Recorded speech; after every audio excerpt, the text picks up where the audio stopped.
ด้วยการหลีกไปได้ไม่นานสมัยหนึ่ง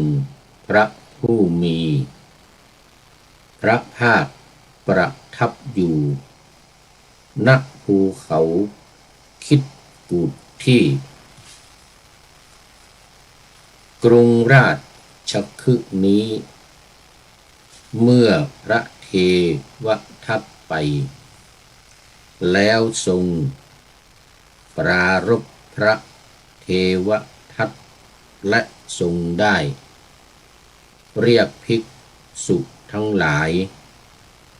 มาฟังการเทศนาว่าลาภสักการ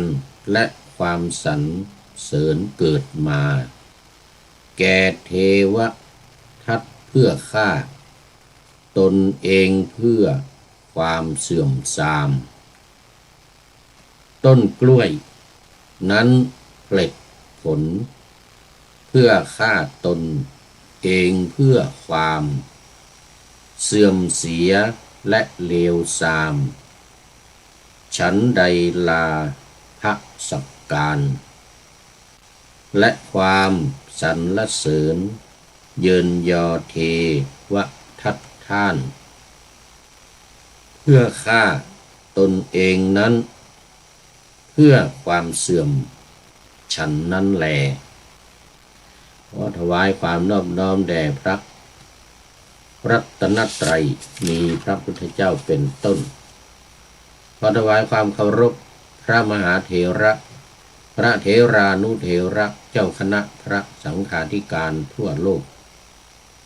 มีพระเดชพระคุณพระธรรมเสนาบดีเจ้าคณะภาค7วัดพระธาตุดอยสุเทพเป็นต้น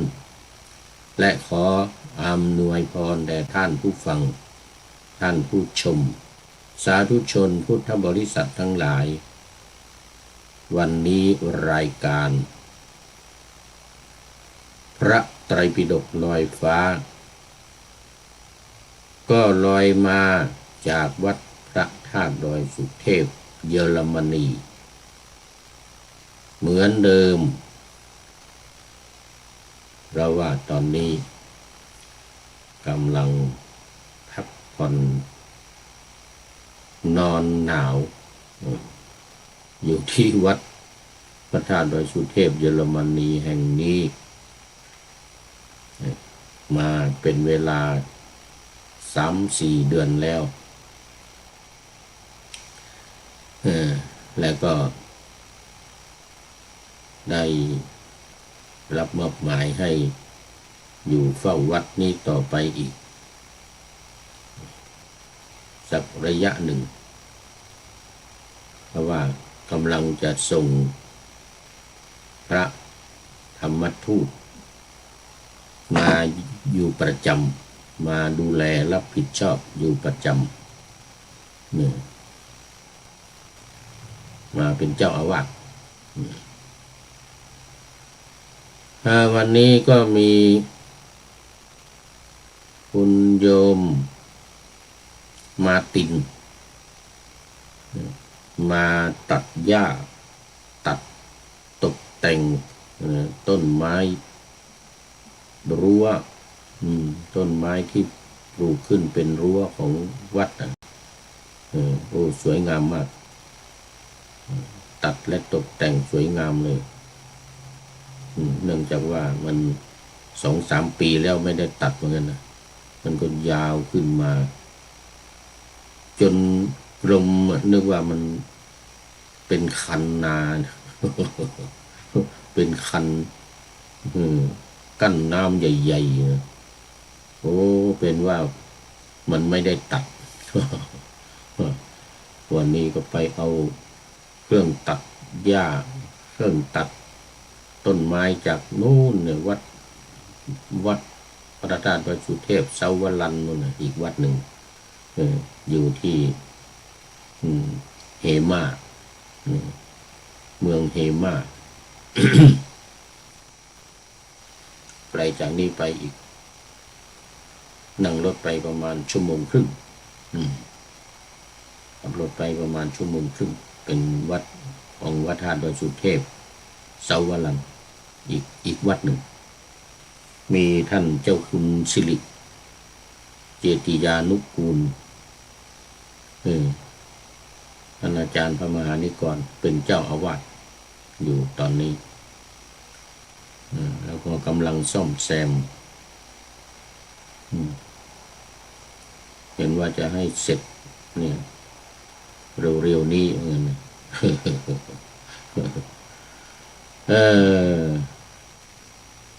แล้วก็มีคุณโยม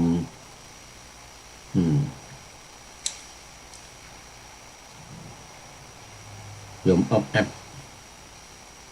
กับโยมน้ำโยมโยยศนู่นจากดอทมูลมาทำอาหารถวายตอนเพลตอนเพลที่ผ่านมานี่นะวันนี้มีอาหารสุขภาพมีอาหารสุขภาพมีพวกผักพวกอะไรต่างๆเนี่ยเห็นว่ามีหลายอย่างลืมชื่อไปแล้วโมทนากับโยมพ่อแป๊บนะหรือโยมจิราพรบราโดชื่อจริงนามสกุลจริงพ่อแป๊บเป็นชื่อเล่นแต่ก็ไม่มีใครเรียกชื่อจริงมีแต่คนเรียกโยมพ่อแป๊บทั้งนั้นเป็นโยมอุปถัมภ์อุปถากสร้างวัดธนุบำรุงบูชาธาตุอะไรนะพระบรมธาตุ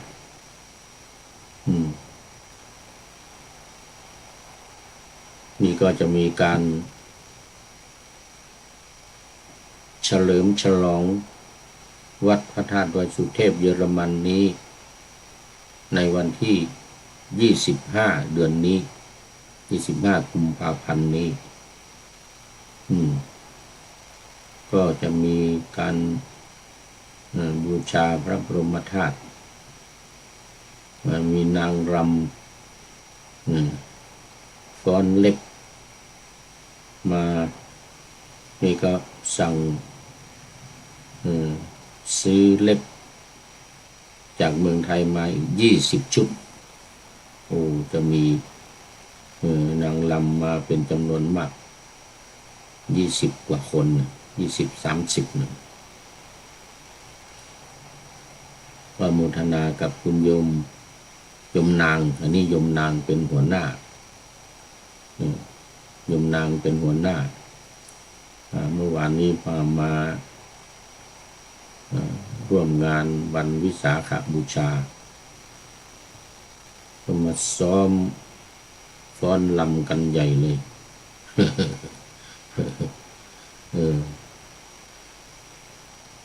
เมื่อวานนี้วันวิสาขบูชาขออภัยมันเมื่อวันซืนเนี่ยครับเพราะว่ามันผ่านมาวัน1-2 วันแล้ววันนี้เป็นวันที่13นะวิสาขบูชาวันที่11ก็ขอโมทนากับญาติโยมที่นำอาหารการกินมาเป็นจำนวนมากเอามาของใครของวันมากินร่วมกันมาถวายพระด้วย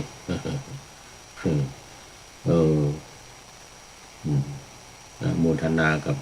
ญาติโยมทุกท่านทุกคนที่ได้มาช่วยกันอุปถัมภ์บำรุงจัดงานวันสำคัญทางพระพุทธศาสนาแล้วก็ตอนนี้ก็ขอประชาสัมพันธ์สำหรับวัดพระธาตุดอยสุเทพราชวรวิหารที่เชียงใหม่FC ตัวจริงท่านสุริยันคำปาได้รายงานเข้ามาเพิ่มเติม ในเรื่องของงานวันอัฐมีบูชาว่านะ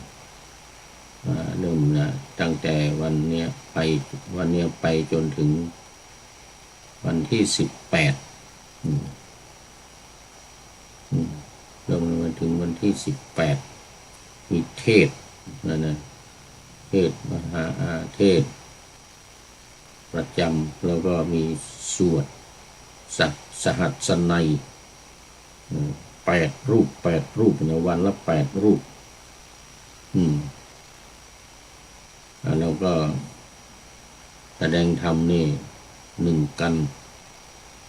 เวลา1 ทุ่มเป็นต้นไปนี่นะก็คือโอกาสขอประชาสัมพันธ์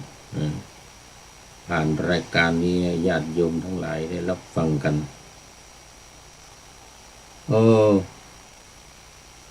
สาธุมาแล้วเขา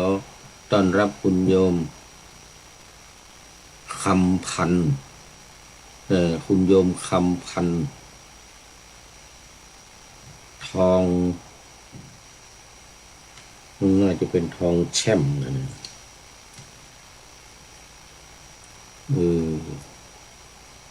อ่านผิดต้องขออภัยคุณโยมคำพันธ์ทองแช่ม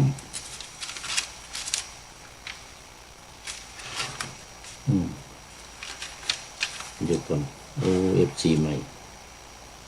คุณโยมคำพันธ์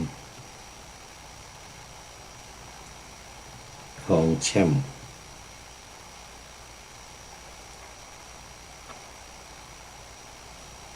อนุโมทนาเป็นอย่างยิ่งรักษาธุนะทองแช่มทองแจ่มสาธุโยมคำพันธ์ทองแจ่มตัว CH นี่มันออกเสียงได้2 อย่างอันนี้ก็ออกเสียงเป็นแทนตัวจอได้ทองแจ่มทองแจ่มใสเดี๋ยวต้องไปเปิดโปรไฟล์ดูก่อนเป็น FC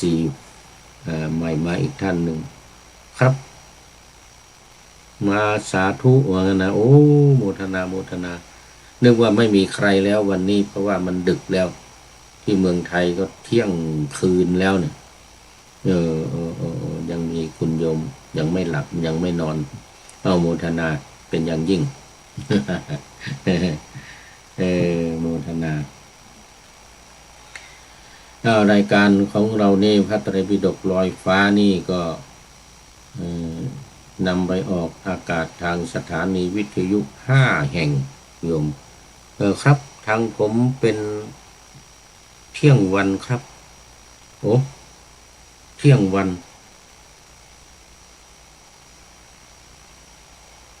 ทาง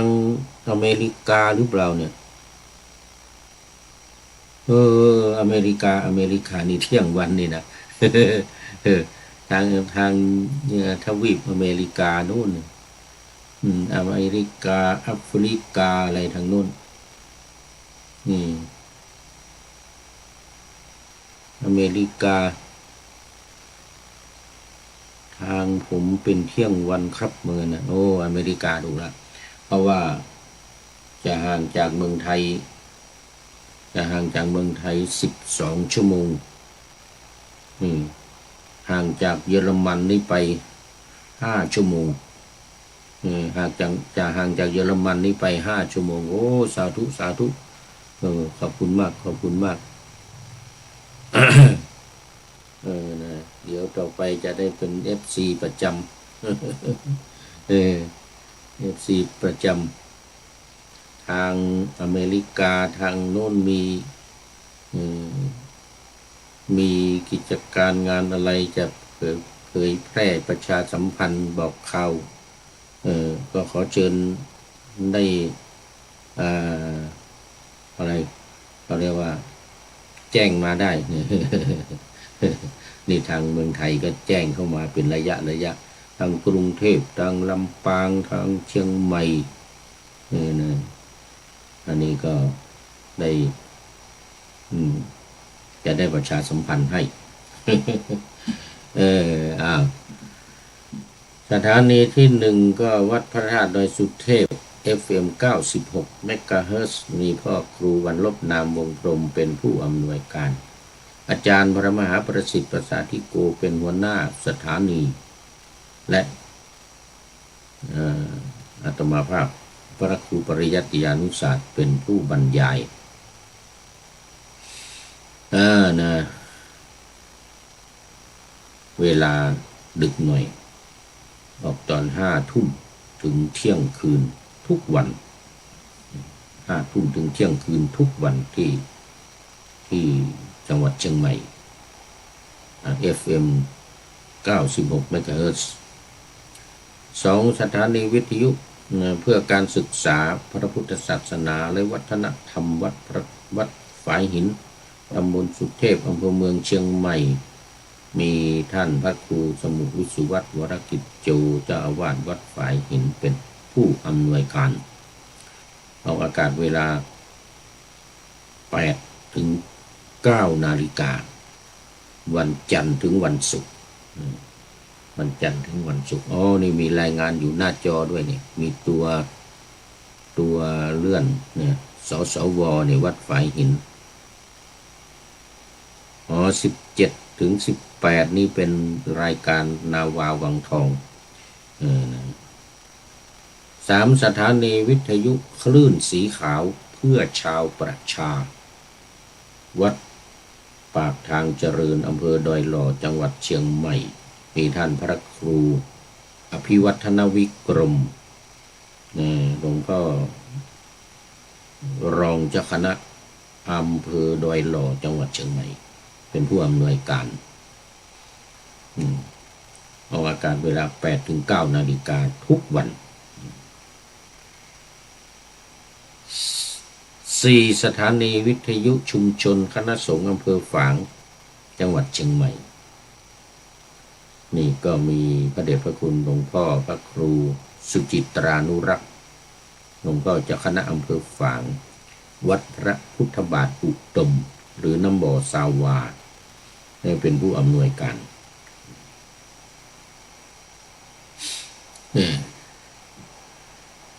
และสุดท้ายสถานีวิทยุมจร.วิทยาลัยสงฆ์นครลำปางนครลำปางมีอาจารย์จิรศักดิ์ปันลำเป็นผู้อำนวยการต้องขออภัยมันคันจมูก ถ้าไม่จัดรายการนี่นะไม่พูดเนี่ยมันไม่คันนะมันแกล้งนะจมูกนี่มันแกล้ง เวลามาจัดนั่งพูดคุยจัดรายการเนี่ยมันคันจมูกเนี่ยเวลาไปเทศเหมือนกันเวลาอยู่ดีๆไม่คันนะเวลาขึ้นไปนั่งบนธรรมาสน์เทศแล้วคันจมูก มันน่าจะเป็นกรรมเวรกรรมอะไรสักอย่างโยมคำพันธ์นี่มันจะเป็นเวรกรรมสักอย่างหนึ่งตามมาทันทุกครั้งเลยตลอดปีเนี่ยนี่จัดรายการมาเนี่ยมันต้องคันจมูกอย่างเงี้ยเป็นประจำเลยต้องขออภัยท่านผู้ฟังมันจะเสียบุคลิกไปหน่อย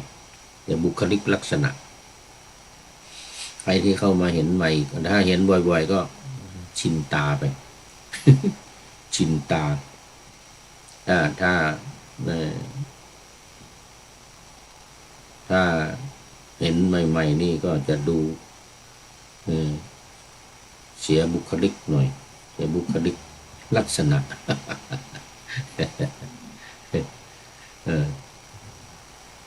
แล้วก็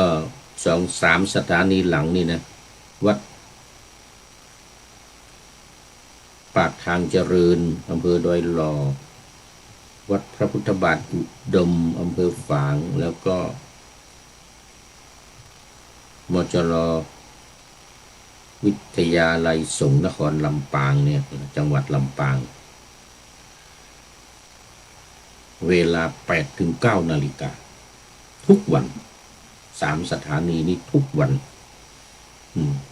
เหมือนวัดพระธาตุดอยสุเทพทุกวันเหมือนกันเอาละตอนนี้ก็ขอเข้ามาสู่ รายการ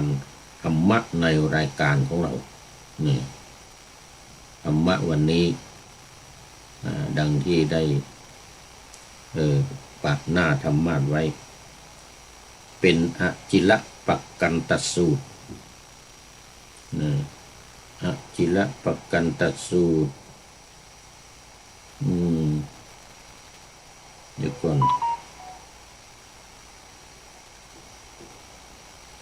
อจิลปักกันตสูตร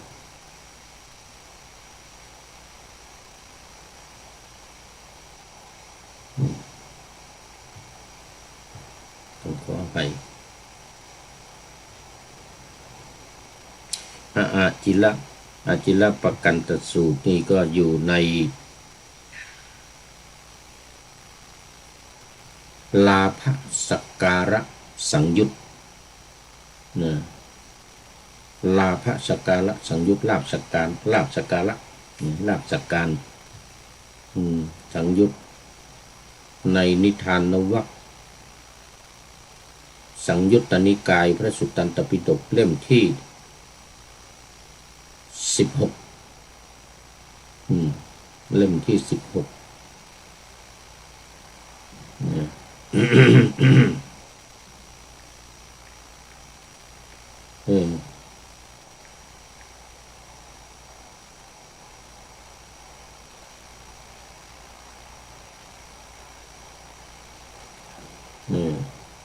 ลาภสักการะนี่เล่มที่16เกี่ยวกับลาภสักการะที่เกิดกับใครแล้วก็ทำลายคนนั้นในที่นี้จะมีพระเทวทัตเกี่ยวกับพระเทวทัตซึ่งถูกสักการะครอบงำแล้วก็ทำลายพระเทวทัตเองให้เสื่อมเสียทำลายพระเทวทัตให้เสื่อมเสีย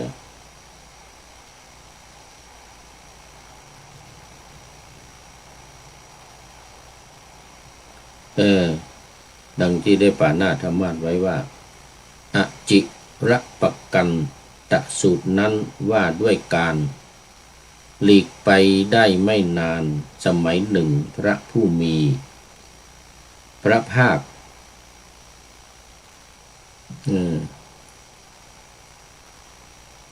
ประทับอยู่ณภูเขาคิชกูฏที่กรุงราชคฤห์นี้เมื่อพระเทวทัตไปแล้วทรงปรารภพระเทวทัตและทรงได้เรียกภิกษุทั้งหลายมาฟังการเทศนา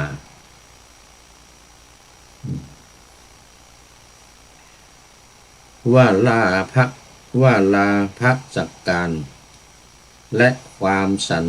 เสริญเกิดมาแก่เทวทัตเพื่อฆ่า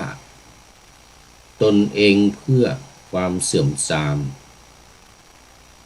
ต้นกล้วยนั้นผลิผลเพื่อฆ่าตนและเลวทรามต้นกล้วยนั้นผลิผลเพื่อฆ่าตนเองเพื่อความเสื่อมเสียและเลวทราม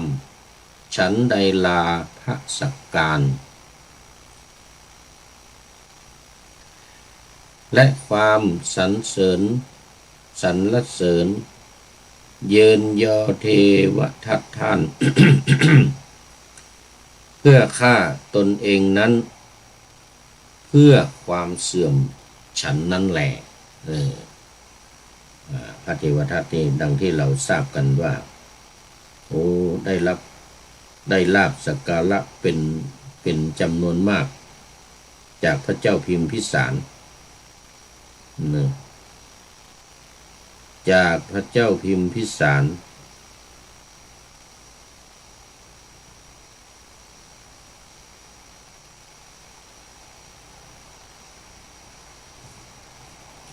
เดี๋ยวก่อนไม่ใช่ ว่าผิดไป อืม จากพระเจ้าอาชาติศัตรูอันนี้เป็น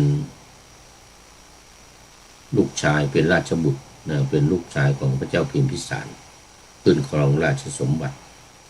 แต่ก่อนจะขึ้นครองราชสมบัติเนี่ยได้ฆ่าพระราชบิดาคือพระเจ้าพิมพิสาร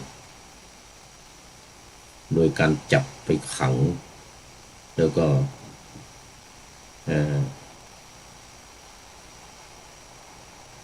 โดยการจับไปขังแล้วทรมาน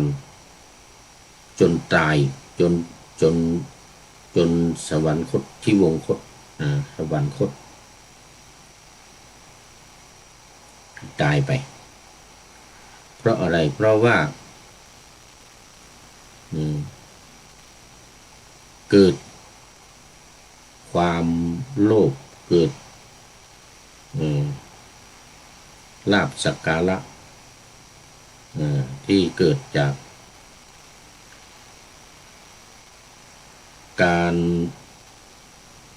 ยุยงแนะนำจากพระเทวทัตก็เลยได้ถวายลาภสักการะเนี่ยแก่พระเทวทัตเป็นจำนวนมากถวายลาภสักการะแก่พระเทวทัตเนี่ยเป็นจำนวนมากวันหนึ่งเนี่ยวันหนึ่งเนี่ย50ใช้พาหนะเกวียนเนี่ยลากไปถวายพระเทวทัตเนี่ยวันละ50ลำ50เกวียนมากมายนั่นเพราะอะไรเพราะว่าพระเทวทัตเนี่ยได้ชักชวนแนะนำให้เป็นพระราชาได้เป็นพระราชาเพราะพระเทวทัตเนี่ยได้เป็นพระราชาเพราะพระเทวทัตเนี่ยมาแนะนำให้ปรงพระชนพระราชบิดาจนตัวเองเนี่ยได้เป็นกษัตริย์ได้เป็นพระเจ้าแผ่นดินครองกรุงราชคฤห์แทนพระเจ้าพิมพิสารโอ้ก็ดีอกดีใจมากก็ถวายพระเทวทัตอุปถัมภ์บำรุงใหญ่เลยพระเทวทัตก็ได้ลาภสักการะเรียกว่าได้เหมือนกัน ได้เหมือนกันคือได้ทั้งพระเจ้าอาชาติศัตรูได้ครองราชสมบัติเป็นพระเจ้าแผ่นดินเพราะพระเทวทัตก็ได้ลาภสักการะจากพระเจ้าอาชาติศัตรูเนี่ยมาถวายอุปถัมภ์บำรุงเป็นจำนวนมากมายมหาศาลเลี้ยงลูกศิษย์ลูกหาเนี่ยเป็น400-500บวชตามพระเทวทัตเพราะว่ามีลาภสักการะมากอาหารการกินสะดวกสบายอันนี้ก็ไม่พอพระเทวทัตนี่ไม่พอจะปรงพระชนพระพุทธเจ้าแต่ไม่สำเร็จก็เลยทำยังไงแยกสงฆ์ออกจากพระพุทธเจ้าไปปกครองเองไปดูแลเองเรียกว่าทำสังฆเพศอนันตริยกรรม2ข้อนะพระเทวทัตนี่นะอนันตริยกรรมข้อที่1คือฆ่าพระราชบิดาปรงพระชนพระราชบิดาที่2ก็คือแยกสงฆ์ออกจากพระพุทธเจ้าไม่น้อย500รูปไปอยู่เองกินเองปกครองเองไม่ขึ้นกับคณะสงฆ์ที่พระพุทธเจ้าปกครองดูแลอยู่แต่เรียกว่าทำลายสงฆ์ให้แตกกันแยกเป็นเรียกว่าเป็นสังฆเพศ เป็นอนันตริยกรรมคือกรรมหนัก2 อย่างนี่เพราะอะไรเพราะว่าได้ลาภสักการะมาครอบงำพอตายก็ไปนรกเลยไปอยู่ในนรกอเวจีนู่นนรกขุมที่8นู่นแต่ก่อนจะตายก็เสื่อมนะเสื่อมจากลาภสักการะเหมือนกันเพราะว่าพระเจ้าอาชาติศัตรูก็มารู้ทีหลังประชาชนด่าประชาชนว่าเนี่ยโอ้เนี่ยฆ่าพระราชบิดาเนี่ยแล้วก็ไปพยายามฆ่าพระพุทธเจ้าอีกส่งนายขมังธนูไปฆ่าพระพุทธเจ้าแต่ว่าไม่สำเร็จกันเองตอนนั้นมันสำนึกผิดก็เลิกการอุปถัมภ์บำรุงพระเทวทัตลูกศิษย์ลูกหาอะไรหายหมดเสื่อมเพราะว่าลาภสักการะเข้าครอบงำจิตใจก็ทำให้หลงผิดทำผิดไปเป็นจำนวนมากหลายอย่างหลายประการหลายอย่างหลายประการ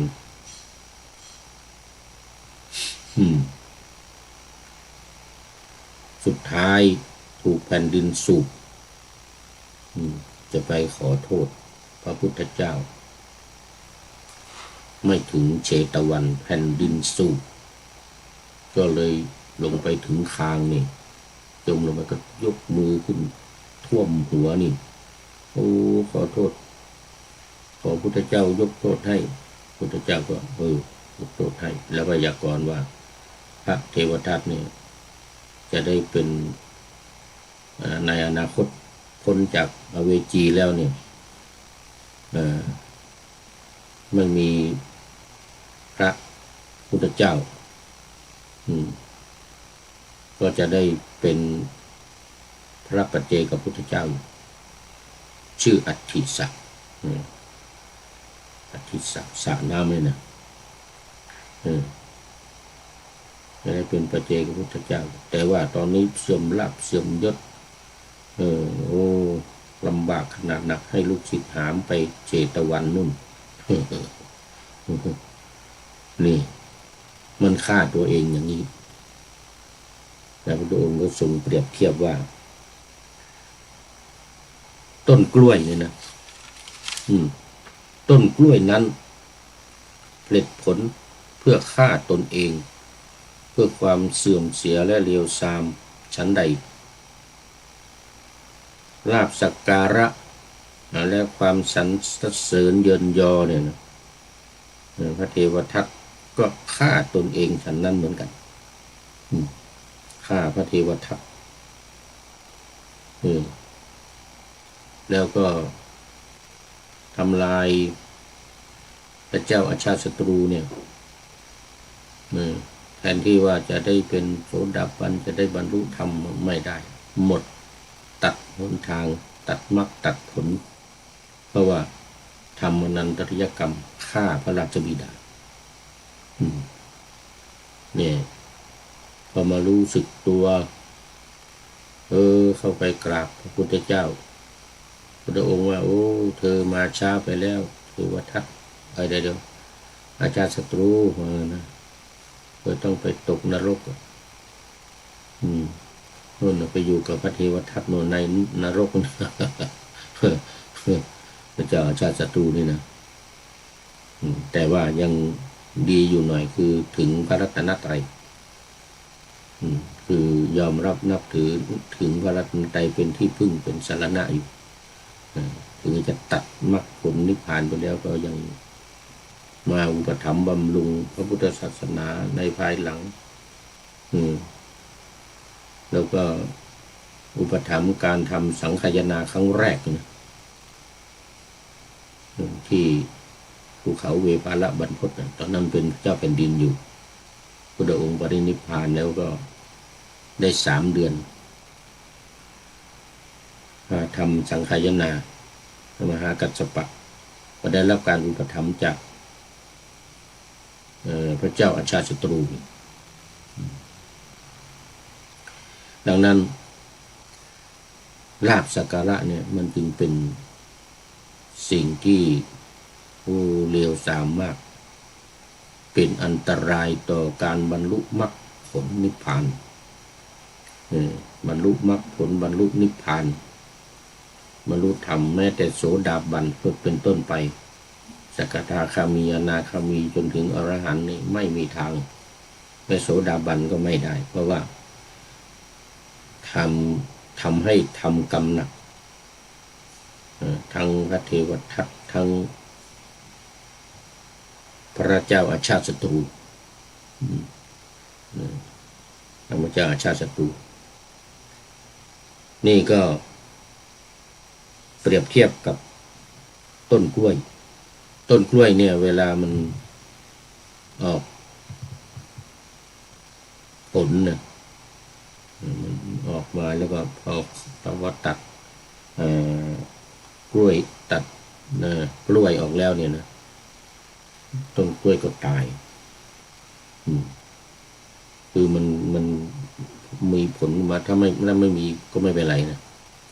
ถ้ามีลูกออกมาเมื่อไหร่มีผลออกมาเมื่อไหร่ก็ตัวเองก็ตายแล้วก็เปรียบเทียบอันนี้คือต้นกล้วยแล้วอีกอย่างหนึ่งเนี่ยต้นไผ่เนี่ยถ้ามันออกขุยต้นไผ่ออกขุยเพื่อฆ่าตนเองเพื่อความเสื่อมชั้นใดลาภสักการะและความสรรเสริญเกิดแก่พระเทวทัตเพื่อฆ่าตนเองเพื่อความเสื่อมชั้นนั้นเหมือนกันต้นไผ่เนี่ยต้นไม้ไผ่เนี่ยถ้ามันออกดอกนะมันออกดอกเขาเรียกว่าขุยไผ่ออกดอกเมื่อไหร่ก็มันจะทำลายต้นของมันเองต้นนั้นต้องตายเหี่ยวแห้งหมดขุยไผ่ฆ่าต้นไผ่ฉันใดพระเทวทัตก็เหมือนกัน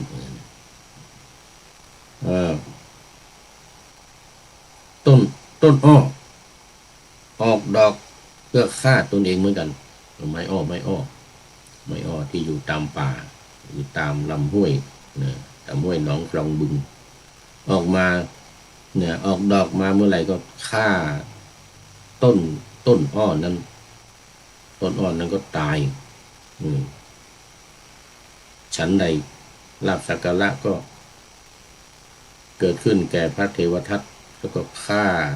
พระเทวทัตเองฉันนั้นเหมือนกันแม่ม้าอัสดรตั้งครรภ์เพื่อฆ่าตนเองคือม้าอัสดรเนี่ยม้าอาชาไนยที่ว่าเนี่ยนะเวลาไปเกิดกับแม่ม้าตัวไหนพอเกิดมาแล้วเนี่ยพอเกิดออกมาเนี่ยแม่ม้าต้องตายเลยทุกตัวถ้าเป็นม้าอัสดรถ้าเป็นม้าอาชาไนยนะเกิดมาเพื่อฆ่าแม่ของตัวเองฆ่าแม่ม้าฉันใดลาภสักการะนี่ก็ฉันนั้นถ้าเกิดกับใครแล้วก็ฆ่าคนนั้นเหมือนพระเทวทัตถูกลาภสักการะเขาครอบงำแล้วก็ฆ่าตนเองคือกรรมบาปกรรมนั้นนะมันคือจะฆ่าตนเองภิกษุทั้งหลายลาภสักการะและความสรรเสริญเป็นสิ่งที่ทารุณโหดร้ายเป็นอันตรายต่อการบรรลุมรรคผลฉันนั้นเหมือนกัน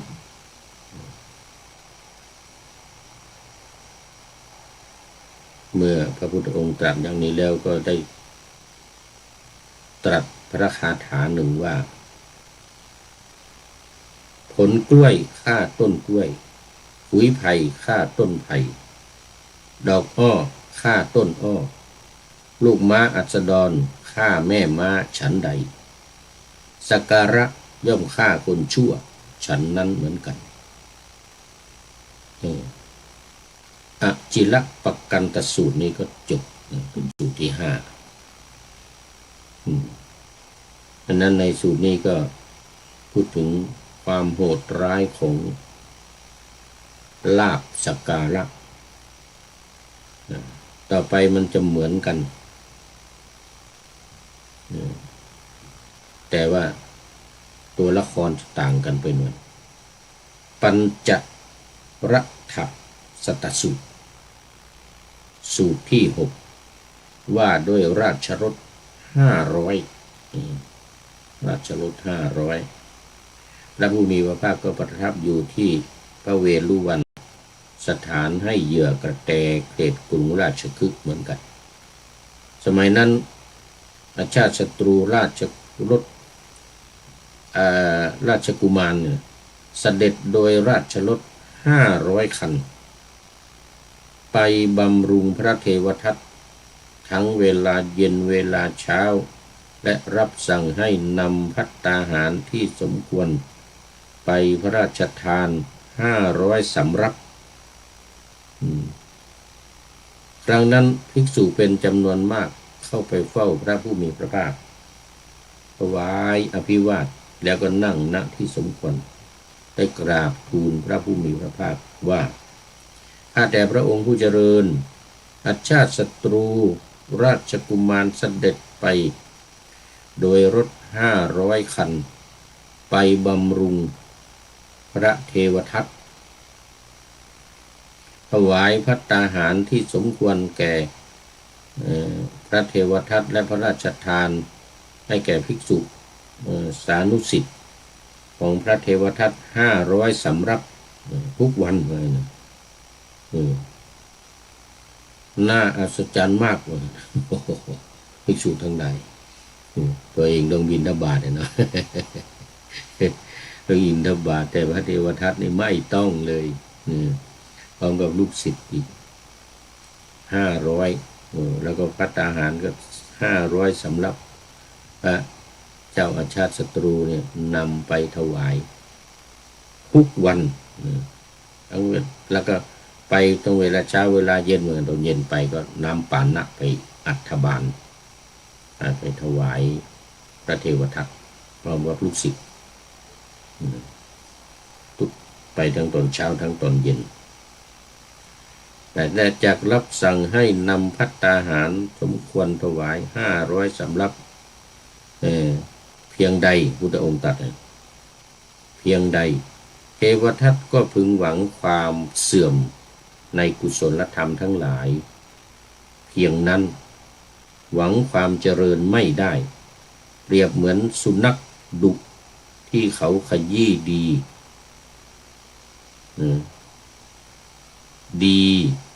หมีดีปลาอะไรเนี่ยเอาดีหมีดีปลาอะไรใส่ในจมูกเมื่อเป็นเช่นนี้มันก็ยิ่งดุร้ายกว่าเดิมหลายเท่าอุปมานี้ฉันใดอุปไมยก็ฉันนั้น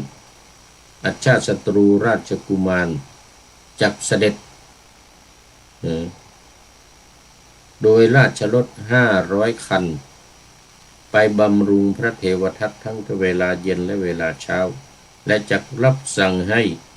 นำภัตตาหารที่สมควรไปถวายเป็นไปพระราชทาน500 สำรับเพียงใดเทวทัตก็พึงหวังความเสื่อมในกุศลธรรมทั้งหลายมีโสดาบันเป็นต้นอรหันต์เป็นที่สุดฉันนั้นเหมือนกันภิกษุทั้งหลายลาภสักการะและความสรรเสริญเป็นสิ่งที่ทารุณโหดร้ายเผ็ดร้อนและเป็นอันตรายต่อการบรรลุมรรคผลอย่างนี้แลภิกษุทั้งหลายเธอทั้งหลายพึงสำเนียกว่าเธอทั้งหลายพึงได้ศึกษาและ ละลาภสักการะทั้งหลายฉันนั้นอย่างนี้แหละอันนี้ก็เป็นปัญจรัฐสตสูตรคือรถ500รถราชรถราชรถของพระเจ้าอาชาติศัตรู500 เล่มปัญจสตรัฐสตรถ500 เล่มจบไปอีกวันนี้2 สูตรต่อไปเป็นสูตรที่3วันนี้น่าจะได้อีก1 สูตรอันนี้น่าจะได้อีก1 สูตรมาตุสูตรว่าด้วยมารดาอันนี้ก็เหมือนเดิมพระองค์ประทับอยู่ที่ราชคฤห์วัดเวลุวันตรัสกับภิกษุทั้งหลายว่าภิกษุทั้งหลายลาภสักการะและความสรรเสริญเป็นสิ่งทารุณเผ็ดร้อนหยาบคายเป็นอันตรายต่อการบรรลุธรรมอันเกษมจากโยคะซึ่งไม่มีธรรมอื่นยิ่งกว่าเกษมจากโยคะนี่ก็หมายถึงว่าโอคะทั้ง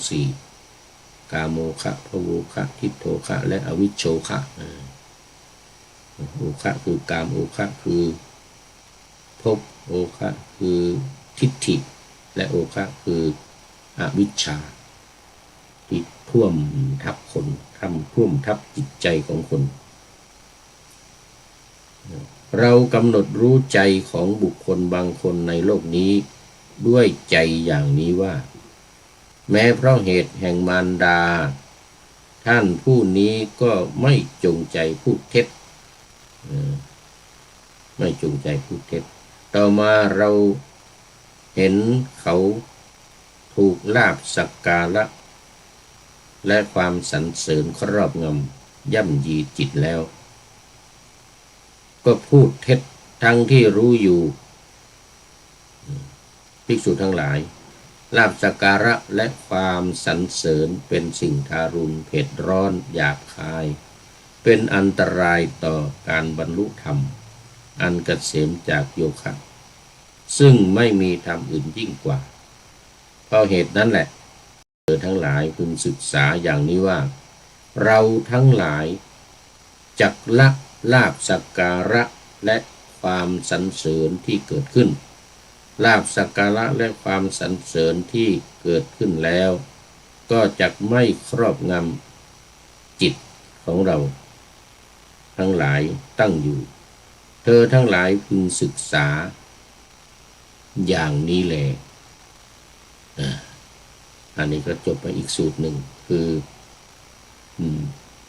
มาตุสูตรเหมือนกับมารดานี่เหมือนกับมารดาต่อไปสูตรที่8ถึงสูตรที่13ใจความเหมือนเดียวกันแต่ว่าชื่อสูตรต่างกันคือปิตุสูตรนะเมื่อกี้มาตุสูตรเมื่อกี้ตอนนี้ปิตุสูตรว่าด้วยบิดาปิตุสุตตาธิชักกะ6สูตรนะว่าด้วยพระสูตร6สูตรมีปิตุสูตรเป็นต้นพระผู้มีพระภาคประทับอยู่ที่เชตวันก็เข้าไปเวลุวันราชคฤห์เหมือนเดิมก็ตรัสกับภิกษุทั้งหลายว่าภิกษุทั้งหลายลาภสักการะและความสรรเสริญเป็นสิ่งที่ทารุณเผ็ดร้อนเป็นต้นเรากำหนดรู้ใจของบุคคลบางคนในโลกนี้ด้วยใจอย่างนี้ว่าแม้เพราะเหตุแห่งบิดาแม้เพราะเหตุแห่งพี่ชายน้องชายแม้เพราะเหตุแห่งพี่สาวน้องสาวแม้เพราะเหตุแห่งหลานสาวหลานชายแม้เพราะเหตุแห่ง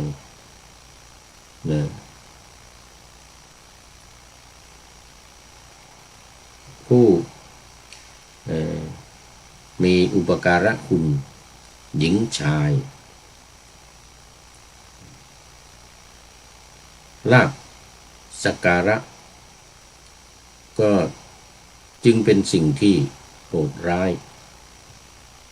หยาบคายและเป็นอันตรายต่อการบรรลุมรรคผลนิพพานมีโสดาบันเป็นต้นมีอรหันต์เป็นที่สุดหรืออรหัตผลเป็นที่สุดในสูตรที่9ของ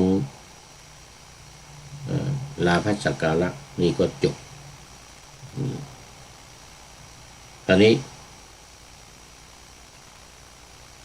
สูตรที่10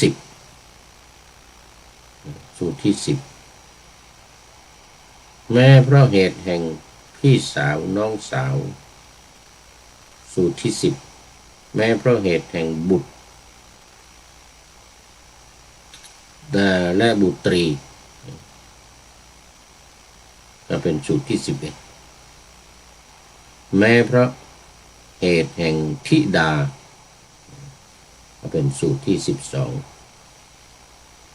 สูตรที่13เรากำหนดรู้ใจของบุคคลบางคนในโลกนี้ด้วยใจอย่างนี้ว่าแม้เพราะเหตุแห่งประชาบดีท่านผู้นี้ก็ไม่จงใจพูดเท็จต่อมา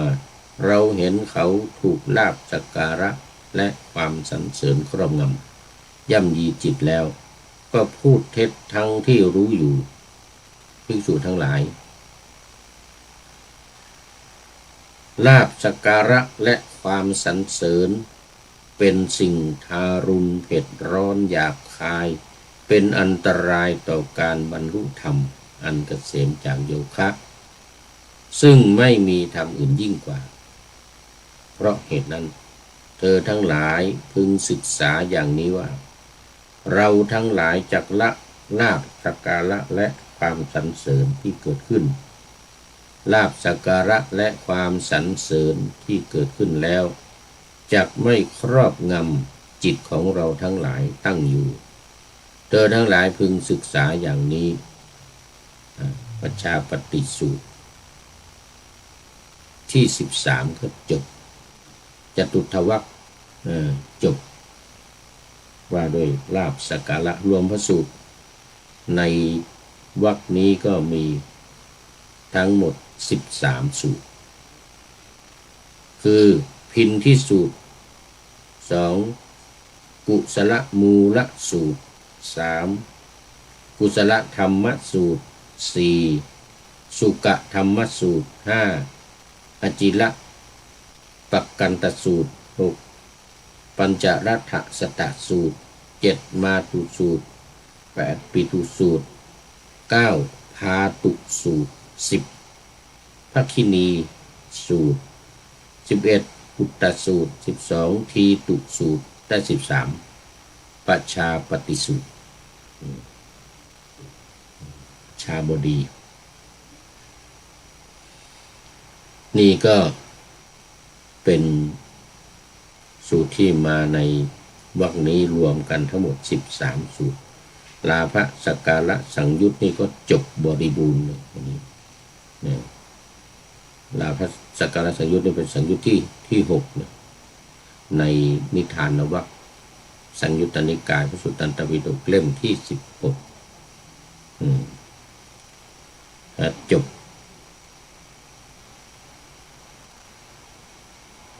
แล้วต่อไปก็จะขึ้นสูตรใหม่เอาไว้ฟังกันในวันต่อไปสูตรใหม่จะเป็นลาหุละสังยุตที่เกี่ยวข้องกับพระราหุลซึ่งเป็นราชกุมารราชบุตรของพระบาทองค์สมเด็จพระสัมมาสัมพุทธเจ้าตอนที่ยังไม่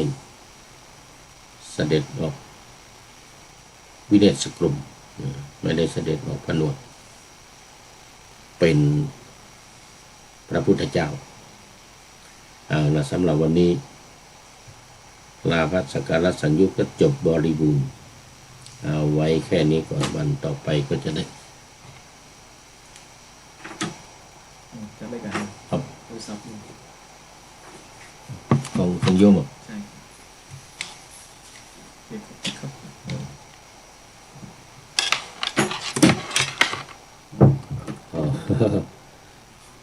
ตอนนี้โยมลำดวนจะกลับมาช่วยงานทำความสะอาดวัดโอโมทนากับโยมลำดวนคอยเป็นอย่างยิ่งมาทำความสะอาดวัดจัดห้องต่างๆสำหรับ